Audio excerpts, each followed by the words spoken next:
Andy, nice to see you. How you been? Man, doing great. Thanks for having me on. I tell you what an all-star lineup that we've got with Trump's cabinet. I mean, they are being confirmed. They're kicking ass. They're taking names, and they're getting right to work. Hegseth immediately banning DEI. You got Sean Duffy just hours after his confirmation is overseeing the investigation of the horrific crash that happened in Washington, D.C. Yep. And, of course, then you've got our friend, the former Congresswoman, well, quite frankly, former Governor Kristi Noem, who went to New York to oversee the arrest and deportation of criminal illegal immigrants, by the way. And so what you're seeing play out in the Senate hearings is the D.C. cartel not wanting people that are going to come to this town, clean house, and say, you know what? There's a new sheriff in town, and we're going to pursue justice. Yeah, Andy, I know this is going to happen, but it's like, you'd think that a portion of the 98% of the fake left-wing news media, and some of the, if they're left in the House and Senate, you may know, whatever, common sense Democrats, there'd be a small percentage that would say, okay, what Trump and Team Trump is doing is what the majority of Americans wanted, because he won the popular over 10 million votes. He won every swing state by a massive majority. And so when they're freaking out about, oh my God, they're rounding up people and throwing them out, and they're getting rid of DEI, and they're making people come to Washington to come into an office to work. And if you don't come to work, you get your ass fired. And their minds are melting. This is what we asked for, Andy.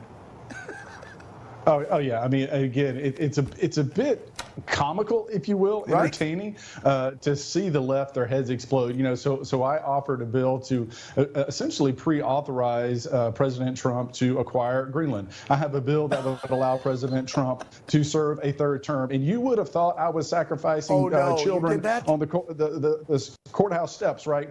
But all I'm doing is what the American people want. They want President Trump. They want real leadership. They want their communities to be safe, and they want this BS to be done with, because they're tired of a weaponized justice system that's targeting you. They've targeted me. They've gone after President Trump, and enough is enough. Yeah, and Andy, you got a taste of it. Trump had the biggest taste of all. Nobody else got shot in the head over this. Well, pardon me, I shouldn't say that. I forgot about Corey. Don't let me forget about Corey Compantore. People died because the left and the media lied about President Trump, and he took a bullet as well for us. Myself, this network, we've been censored. The people don't understand in the swamp and in the media that they're done. The jig is up, right? They say the jig is up, because they now know that 98% of the media lies to them, that a majority of all Democrats, I would say almost, and a big majority of Republicans lie to them in Washington, D.C. And we, the people, Andy, and I don't include you in this, we're fed the hell up. We're done with y'all. Oh. Again, you're not in that bunch. Absolutely. And you played the clip of Tulsi Gabbard. Tulsi's a friend of mine, right? She's a good person. She's a great American. She was a combat medic. Oh, by the way, she was a lieutenant colonel, right? So anyone who disparaged her service to this country and to call her an agent of Russia or some other whole country is absolutely offensive. Pardon that I cussed on your show. But that being said, enough is enough. I think she has a good shot. It may be a narrow margin, but she should be confirmed just in the same way everyone else should be confirmed. Why? Because we have an all-star lineup. They're going to come in. They're going to clean house. They're going to right the ship. Look, D.C. is a big ship. Our economy is a big ship. It turns slowly, just like the Titanic. But you know what? We know there's a collision ahead if we don't get to work and get this done. And I'm impressed with the cabinet that Trump has picked. And we're going to fix it. Yeah, I mean, if we don't right the ship, you might as well forget the republic. We'll turn socialist. I mean, that's what the Dems were pushing for, and God forbid Kamala would have won. I don't even like to think. I didn't even think about it. People were asking me months before, and I'm going, there's no possible way he loses. They're like, but the cheating and the media and the lying. I go, no. If we go down this time, it's over, and I don't think the big guy upstairs is done with America. So we had to win this one. I've been asking every member that comes on this question. If these rhino Republicans, like Collins, Murkowski, a few others I can throw under the bus, decide not to approve these last three big key ones like Bobby and Cash and Tulsi, and JD's vote won't even split it because there's too many against him, do you support Trump putting you guys in recess and using that old 79, 76 rule where he can just do an emergency appointment of the rest of the cabinet for 18 months and say, to you guys. Yes, sir, and amen. I quite frankly think cash is going to fly through. The other two, I think, ultimately are going to be confirmed. But again, the rhinos, the Democrats, they want to get their pound of flesh through the process. They're going to hold up, some flag of, well, we have to do this for the American people. But at the end of the day, the D.C. cartel is literally just it's in its death throes because they know Donald Trump. Look, I think he's a better president. Look, I wish he would have won his second term right back to back. But at the end of the day, he had 4 years to watch Biden screw up. He's now got his second term. He's a better president. He's a better leader because of it. And you know what? I've had the privilege to be with the president, 3 times the last 3.5 weeks or so. He is ready to leave, and the man he's fierce. He stays up late. He gets up early. He's always sharp. He's always on point. This is a stark contrast, and the world is watching. The world is on notice because Donald Trump, look at Colombia. They tried to bow up, and within an hour, they were begging. They're sending the presidential plane to deport people. Why? Because we're now strong again. It is the golden era of America again. You know what? And I'm proud of our president. I saw that. We covered that right off the top of the show Monday. I may have even called Colombia and their president Trump's little B word. Because let's be real, he tries to flex on our POTUS like we're not taking our criminals and insane people and stuff back. Really? Then I'll tariff the hell out of you. I'm sorry. Let me send my presidential planes.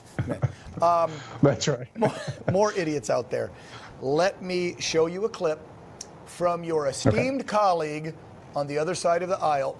Sorry, about threw up my mouth. Hakeem Jeffries, because this is a call for violence. And for how many years, Andy, did we hear the left in the media say that President Trump called for violence on Jan 6 when he clearly didn't because they edited the soundbite and he said, peacefully go down. Now, we're not editing the soundbite. This is what Hakeem Jeffries said. We'll get your reaction on the backside. Roll it, guys. We're going to push back against far-right extremism in defense of the American people whenever necessary. We are going to fight it legislatively. We are going to fight it in the courts. And we're going to fight it in the streets. Fighting in the streets. I have no problem with fighting legislatively. I have no problem with peacefully protesting and having your voices heard if you don't like the immigration policy or the whatever Trump's doing. But that man didn't say peacefully protest or peacefully go to the streets. He said we're going to fight legislatively. We're going to fight in the streets. Your reaction? Well, you heard it, his own words. Imagine if I or if you were to make that same type of statement. They would be showing up at my house alleging some sort of crime if you and I were to use that inflammatory language, encouraging people to pour in the streets, encouraging people to fight in the streets. Look, that is nonsense. That is dangerous. It is why you have individuals who have trauma, or what derangement syndrome when it comes to Donald Trump, because he's been vilified so viciously by the left media, and they use this type of language. You see members of Congress, in addition to Hakeem Jeffries, who make those types of statements. And again, if I were on the House floor and I said that, I would be censored. But because they're on the left, they get away with it. That's right. They get a free pass. You know who doesn't get a free pass anymore to my federal buildings that I pay for with my tax money, Andy? Those 51 lying SOBs who signed that letter. Hey, there they are.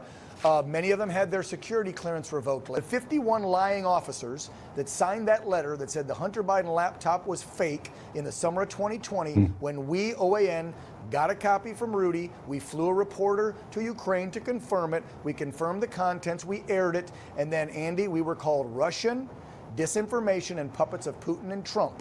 Trump today said, you 51, no more clearance and no access to federal buildings forever. Your reaction. Final question.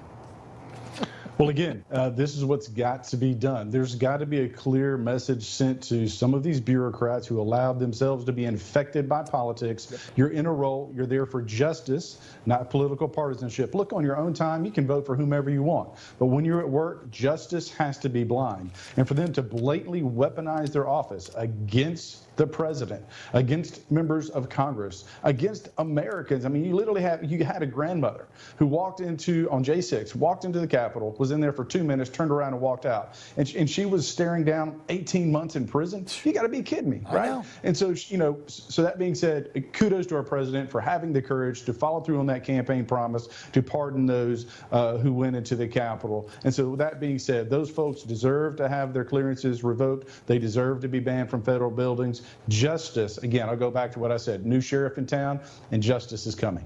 Andy, you're a member of Congress. You can't make these statements, but I'm just a talk show host with a really harsh opinion, so I can.